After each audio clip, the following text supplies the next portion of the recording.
Happy Friday, everyone. Thank you so much for joining us on another Fireside Chat as part of our Comeback Strong campaign from Airship.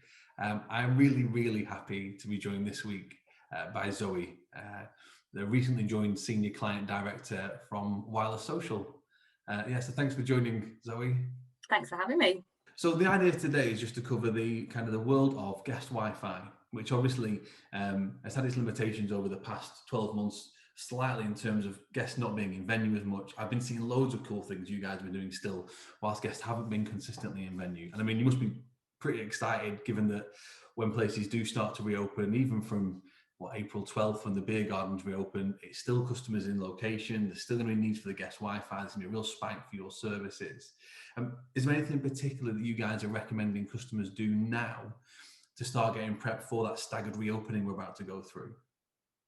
Yeah, absolutely. So I think the two key ones are check your tech and check your journey. So from a tech point of view, a lot of our clients have maybe expanded into outdoor areas. They may have had refurbishments inside that have kind of moved layouts around.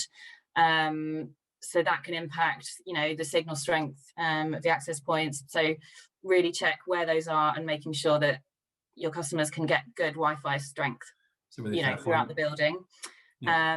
And then from the other side of the tech point of view is integrations. I think pretty much every single one of my clients has taken the last year to review their tech stack, has partnered with new digital partners, which is great for us.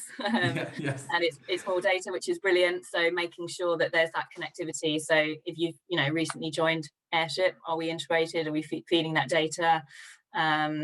Order and pay, loyalty, apps, all of that side is a fantastic boost in data and subsequent insights for our clients. So yeah, how is that connected and how can they use it?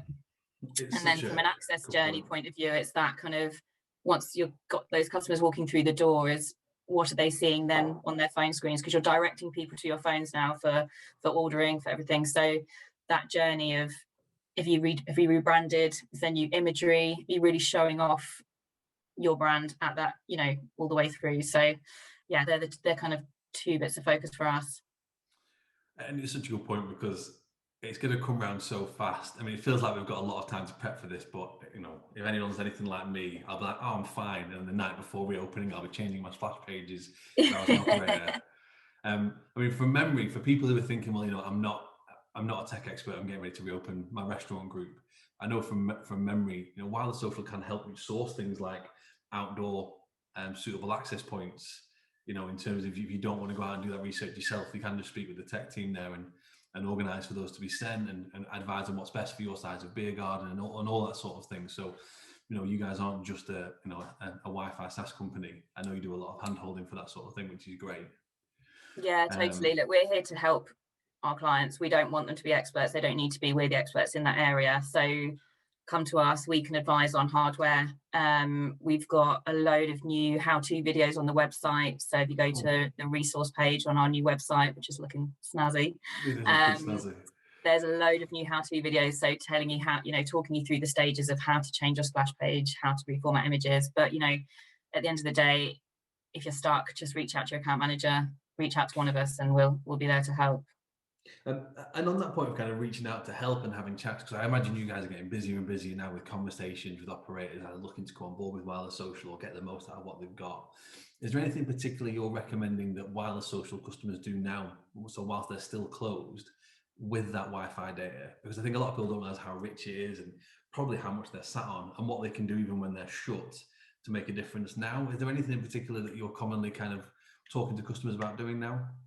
Yeah, it's huge amounts. So, I mean, just because new data isn't coming in, that's not to say the old data is useless. There's a huge amount in there. So, if you take everyone that logs in via Facebook, so on average, we see that about 40% of people, roughly. Of those, 60 to 70% on average will opt in for marketing. We're capturing, it's like 366 lines of data on average for someone that logs in via Facebook. It's huge. So all that social interest data is telling you about that person, what they like, what they don't like. And then for that personalization of content, you're not just saying, I'm only going to send this to someone if they are vegan, because that's narrowing your audience so much and it's harder to collect that data. Whereas someone that's interested in vegan, widens the net. You know that it's still targeted. The customer feels that the content they're receiving is relevant to them, you know, reduces churn. It all works really nicely. So for us, in terms of, you know, while things are open, there's been so many new revenue streams. So gift cards, you guys know all about that, the cook at home kits. Yeah. So how can you take the data you've already got and leverage that to sell those new services? So if someone's loyal to the brand, they're going to want to know about your at-home kits. If they've liked cooking pages on Facebook, if they've liked celebrity chefs, then they're probably going to enjoy your cook at home kits. If they've liked Deliveroo or Uber Eats on Facebook, target them with your delivery offering. You know, make sure, just utilize the data you've already got. Yeah. It's something we've been amazed by over the last year. I mean, a couple of instances come to mind where people have taken the data they've captured through guest Wi-Fi and either used your plugin into their social media accounts to a social media audience.